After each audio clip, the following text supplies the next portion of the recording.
like a fire, roaring like a lion. Ready to play, time to slay. He's back again. Episode 62 Deva romantic date with Rosie. Haseena ఇంట్లో rest తీసుకుంటున్న దేవాకు Rosie phone చేసి వెంటనే బయలుదేరి రమ్మని చెప్తుంది. దాంతో అతను రోజీని నమ్మాలా లేదా అని కన్ఫ్యూజన్లో పడిపోతాడు. లాస్ట్ టైం పక్షిరాజు విషయంలో తనని అనుమానించినా ఇప్పుడు రోజీపై పూర్తి నమ్మకం ఉన్న దేవా వెంటనే బయలుదేరి వెళ్ళాడు. అందుకే కనీసం ఆరాధ్యకు కూడా ఎలాంటి ఇన్ఫర్మేషన్ ఇవ్వలేదు. రిసెప్షన్లో రూమ్ నెంబర్ చెప్పగానే అతని వైపు వింతగా చూశారు హోటల్ స్టాఫ్. రోజీ కోసం తరచూ ఎవరో ఒకరు వస్తూ ఉండడం అక్కడ చాలా కామన్. 13th ఫ్లోర్ సార్ అని వినయంగా చెప్పింది మేకప్ వేసుకున్న రిసెప్షనిస్ట్. దిస్ వే సార్ అని దేవాను దగ్గరుండి లిఫ్ట్ దగ్గరకు తీసుకువెళ్లాడు ఒక బాయ్. రోజీ దగ్గర ఏదైనా కొత్త ఇన్ఫర్మేషన్ ఉంటుందని అనుకున్నాడు దేవా. కానీ ఇంతలో ఎదురుగా వెళ్తున్న జంటపై అతని చూపు పడింది. ఇద్దరూ మత్తులో తూగుతూ ఫుల్గా డ్రింక్ చేసి అడుగులు కూడా సరిగ్గా వేయలేక ఒకరి మీద ఒకరు పడుతూ వెళ్తున్నారు. వాళ్ళని చూడగానే ఒక్కసారిగా షాక్ అయ్యాడు దేవా. ఎందుకంటే అక్కడ ఉన్నది తన మరదల బాయ్ ఫ్రెండ్ అయిన రవి. కానీ పక్కన ఉన్న అమ్మాయి ఎవరో కొత్తగా ఉంది. దేవా వెంటనే తన మొబైల్తో పిక్స్ తీశాడు. ఆ తర్వాత వాళ్ళకి తెలియకుండా ఫాలో అయ్యాడు. ఏంటి రవి అలా ఉన్నావు, ఇంకా 3 నుంచి బయటికి రా అని మత్తుగా అంది ఆ అమ్మాయి. వాడు ఆ దేవాగాడు కావాలనే నాకు ఇన్వెస్ట్ చేయొద్దని చెప్పాడు అని దొంగేడుపు లేడ్చాడు రవి. కూల్ బేబీ, నీ బాధ తీర్చడానికి నేనున్నానుగా అని మత్తుగా చెప్పింది ఆ అమ్మాయి. రవి ఆ అమ్మాయి నడుము మీద చేయి వేసి 5th ఫ్లోర్లో ఉన్న ఒక ప్రైవేట్ రూమ్కి వెళ్ళాడు. వాళ్ళిద్దరూ రూమ్ లోపలికి వెళ్ళినా కూడా వాళ్ళ మాటలు దేవాకి చాలా స్పష్టంగా వినిపిస్తున్నాయి. దేవా జైలుకు వెళ్ళి వచ్చిన విషయం, ఇంకా హరిణిని కేవలం తన అవసరం కోసం మాత్రమే ప్రేమించిన సంగతులన్నీ తాగిన మత్తులో వాగేశాడు రవి. అదంతా విని షాక్ అయ్యాడు దేవా. రవికి ఎలా బుద్ధి చెప్పాలో ప్లాన్ చేసుకుని అక్కడి నుంచి రోజీ ఉన్న రూమ్కి వెళ్ళాడు. రూమ్ డోర్ వరకు వెళ్ళి నాక్ చేయాలని ట్రై చేయగా డోర్ ఓపెన్లోనే ఉంది. దాంతో లోపలికి ఎంటర్ అయి చుట్టూ చూశాడు దేవా. కానీ అక్కడ ఎవరూ కనిపించకుండా మొత్తం క్యాండిల్స్ వెలిగించి రూమ్ అంతా చాలా బాగా రెడ్ రోజెస్తో రెడీ చేసింది. కానీ ఒక్కసారిగా డిమ్ లైట్స్ ఆన్ అయ్యి క్యాండిల్స్ వెలుతురులో రోజీ చాలా టెంప్టింగ్గా ప్రత్యక్షమైంది. రెడ్ కలర్ శారీలో హాట్గా మత్తెక్కించేలా ఉంది రోజీ. రూమ్ అంతా గుప్పుమని ఫ్రెష్ పర్ఫ్యూమ్ స్మెల్తో గుబాళిస్తుంది. ఆమెను పర్టికులర్గా చూస్తే తప్ప వయసు 30 దాటిందని తెలీదు. అంత బాగా తన ఫిగర్ మెయింటైన్ చేస్తుంది ఈ రోజీ. ఒక్కసారిగా తన చూపును తిప్పుకోలేక అలాగే చూస్తూ ఉండిపోయాడు దేవా. నెమ్మదిగా అడుగులో అడుగు వేసుకుంటూ దేవా దగ్గరికి వచ్చి నిలబడింది రోజీ. డోర్ లాక్ చేసొచ్చి, రా దేవా, జస్ట్ ఒక గ్లాస్ ఆఫ్ వైన్ అంతే, అంతకు మించి ఏమీ చేయొద్దులే అని ఓరకంట చూస్తూ చెప్పింది. అలా దేవా చేయి పట్టుకొని తీసుకువెళ్లి అరేంజ్ చేసిన టేబుల్ దగ్గర కూర్చోబెట్టింది. తనే స్వయంగా గ్లాసులో వైన్ పోస్తూ దేవా వైపు కన్ను ఆర్పకుండా మత్తెక్కించేలా చూస్తోంది. దేవా మాత్రం చాలా కష్టపడి తన చూపుని ఆమె నుండి తిప్పుకునే ప్రయత్నం చేశాడు. గ్లాసులో వైన్ పోస్తూ, గురుడు అంత త్వరగా పడిపోడు, ఇంకా ఏదైనా చేయాలి, కొంచెం డోస్ పెంచాలి అని మనసులో అనుకుంది. దేవా కళ్ళెదురుగా వంపులు తిరిగిన నడుము కనిపిస్తూ కళ్లను అదే పొజిషన్లో ఉండేలా లాక్ చేశాయి. ఏదో ఇంపార్టెంట్ విషయం అని చెప్పావు అని తడబడుతూ అడిగాడు దేవా. నీకు నేను ఇంపార్టెంట్లాగా అనిపించట్లేదా అని తన లిప్స్టిక్ పెదాలతో వైన్ గ్లాస్ని సిప్ చేసింది రోజీ. నువ్వు ఇంపార్టెంట్ అని నువ్వు అనుకుంటే సరిపోతుందా, నేను అనుకోవాలి కదా అని చెప్పి తన వైన్ గ్లాస్ తీసుకున్నాడు. కమాన్ దేవా, ఇక్కడ నువ్వు నేను తప్ప ఎవ్వరూ లేరు. ఈ రోజీ నీదే, నీకేం కావాలంటే అది చేసుకో అని కావాలని లేచి వెళ్ళి దేవా ఒళ్ళో కూర్చుంది. అయినా కూడా ఆమె చేస్తున్న పనిని రిజెక్ట్ చేయకుండా మౌనంగా ఉన్నాడు దేవా. వైన్ గ్లాస్ని టేబుల్ మీద పెట్టి దేవా జుట్టులోకి తన వేళ్లను పోనిచ్చి అతని మెడవంపులో ముద్దు పెట్టింది రోజీ. దాంతో దేవా ఆమె నడుం మీద తన పట్టును బిగించాడు. అది గమనించిన రోజీ, పాస్ ఇంత ఈజీగా దొరికిపోయాడు, నిజంగా దేవా ఇంత త్వరగా టెంప్ట్ అవుతాడా అని మనసులో అనుకుంది. పాపికొండల మధ్య గోదారిలా రోజీ నడువంపుల మధ్యలో ఒక నీటి చుక్క అలా జారుతుండడం గమనించి, హే ఉండు, వాటర్ తొళ్ళింది, తుడుస్తా అని తన చేత్తో ఆ నీటి బొట్టును తుడిచాడు. దాంతో రోజీకి ఒక్కసారిగా ఒళ్లంతా పులకరించింది. తను కావాలనే దేవాని టెంప్ట్ చేయాలి అనుకున్న రోజీ ఒక్కసారిగా అన్నీ మర్చిపోయి నిజంగానే దేవాకి పడిపోయింది. అతని కళ్ళలోకి చూస్తూ, ఏంటి అలా చూస్తున్నావు అని అడిగింది. ఏం లేదు అని ముక్తసరిగా అన్నాడు దేవా. నచ్చానా అని మళ్ళీ అడుగుతూ ఆమె బ్లౌజ్ బ్యాక్ సైడ్ ఉన్న థ్రెడ్స్ను లాగమని దేవా చేతుల్ని వెనక్కి చేర్చింది. దేవాను ఇంత త్వరగా పొందుతానని ఊహించలేదు రోజీ. ఈరోజు ఆమె జీవితంలో మర్చిపోలేని రోజు కాబోతుందని మరింత ఉత్సాహంగా ఉంది. నీకంటే నాకే ఎక్కువ కంగారుగా ఉంది. కావాలంటే నా హార్ట్ బీట్ విను అని దేవాని ఆమె గుండెలకు హత్తుకుంది.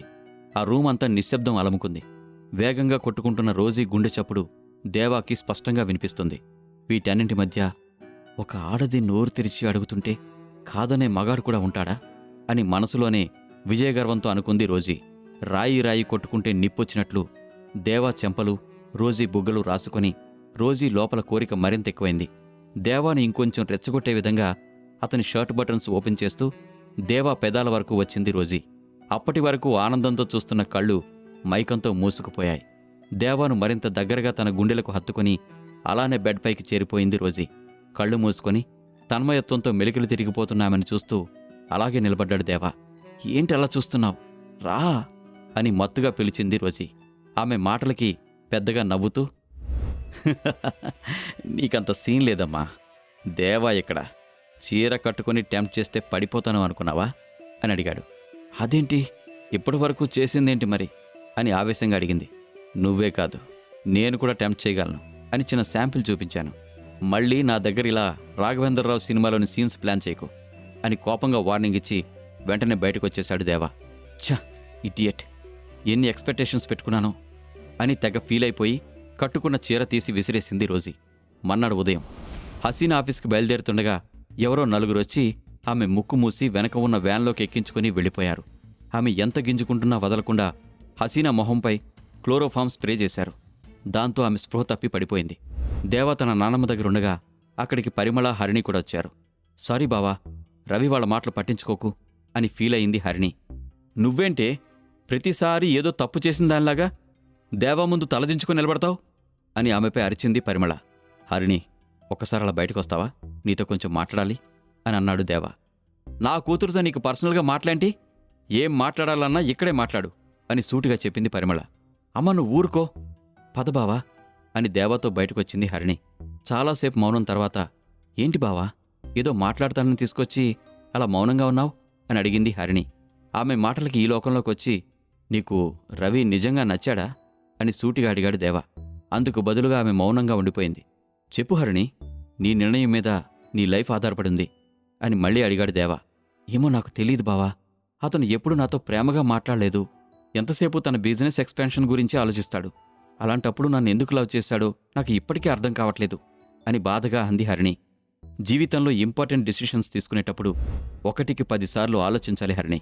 నువ్వు వరుసకి మరదలైనా చిన్నప్పటినుంచి చెల్లెల్లాగే చాలా క్లోజ్గా చూసేవాణ్ణి. అందుకే నిన్ను రవి లాంటి వాడితో ఊహించుకోలేకపోతున్నాను అని డిస్టర్బ్డ్గా అన్నాడు దేవా. ఇప్పుడేమైంది బావా, దేని గురించి అంత ఆలోచిస్తున్నావు అని అడిగింది హరిణి. అది ఎలా చెప్పాలో నాకు అర్థం కావట్లేదు హరిణి అని మొహమాటంగా అంటూ, హరిణి అన్ని వివరాలు తర్వాత చెప్తాను, నేనిప్పుడు అర్జెంటుగా వెళ్ళాలి అని వెంటనే అక్కడి నుంచి వెళ్ళిపోయాడు దేవా. అసలు బావ నాకు ఏం చెప్పాలనుకుంటున్నాడు అని ఆలోచనలో పడింది హరిణి. దేవా మొబైల్కి హసీనా మొబైల్ నుంచి ఒక లొకేషన్ పంపించింది. అది చూడగానే దేవా ఒక్కసారిగా షాక్ అయ్యాడు. ఆ లొకేషన్ మరెక్కడో కాదు, భార్గవ్ వర్మ బార్ది. హసీనా అక్కడ ఉండడం నిజంగా దేవాకు ఆశ్చర్యాన్ని కలిగించింది. ఆమె ఏదో ప్రమాదంలో ఉందని అర్థం చేసుకుని వెంటనే బయలుదేరాలి అనుకున్నాడు. వెంటనే అటుగా వెళ్తున్న ఒక ట్యాక్సీని ఆపాడు. ట్యాక్సీ ఎక్కి ఓవర్ ద మూన్ బార్కు వెళ్ళు అని చెప్పాడు. ట్యాక్సీ బార్ వైపు దూసుకుపోసాగింది. హసీనా ఇదివరకు రాహుల్ తనని గాని తన ఫ్యామిలీని గాని ఏదైనా చేయొచ్చు అని భయపడింది. అలాంటిదే ఏదో జరుగుతుందని దేవా ముందే ఊహించాడు. కాని ఇంత త్వరగా జరుగుతుందని మాత్రం అనుకోలేదు. తను లేటుగా వెళ్లే కొద్దీ అక్కడ రాహుల్ హసీనాను ఏం చేస్తాడో అనే భయం కోపంగా మారింది. దేవా కళ్ళు ఎరిపెక్కడం మొదలుపెట్టాయి. లక్కీగా తన బార్కి ఎంతో దూరంలో లేకపోవడంతో 20 నిమిషాల్లో అక్కడికి చేరుకున్నాడు దేవా. అక్కడికి చేరుకునేసరికి ఆ బార్ ఎంట్రన్స్లో ఒక 5గురు బాగా బలిసిన బౌన్సర్స్ ఉన్నారు. వాళ్లతో పాటు ఇదివరకే దేవా దగ్గర తన్నులు తిన్న స్వామి కూడా ఉన్నాడు. దేవాను చూడగానే పరిగెత్తుకుంటూ లోపలికి వెళ్ళి దేవా వచ్చిన విషయం చెప్పాడు. మిగతా వాళ్ళంతా దేవాని బారు ముందు అడ్డుకోవడానికి ముందుకొచ్చి నిలబడ్డారు. అతన్ని చూసి కోపంగా, ఎంత ధైర్యం ఉంటే మళ్ళీ మా బాస్ దగ్గరకు వస్తావు అని అడిగాడు స్వామి. అతన్ని కింద నుంచి పైదాకా చూసి, ఆల్రెడీ నా దగ్గర ఒకసారి తన్నులు తిన్నావు, దెబ్బలు కూడా ఇంకా మానలేదు, నాకెంత ధైర్యం ఉందో నీకు తెలీదా అని అడిగాడు. అది విన్న స్వామి అవమానంతో తలదించుకున్నాడు.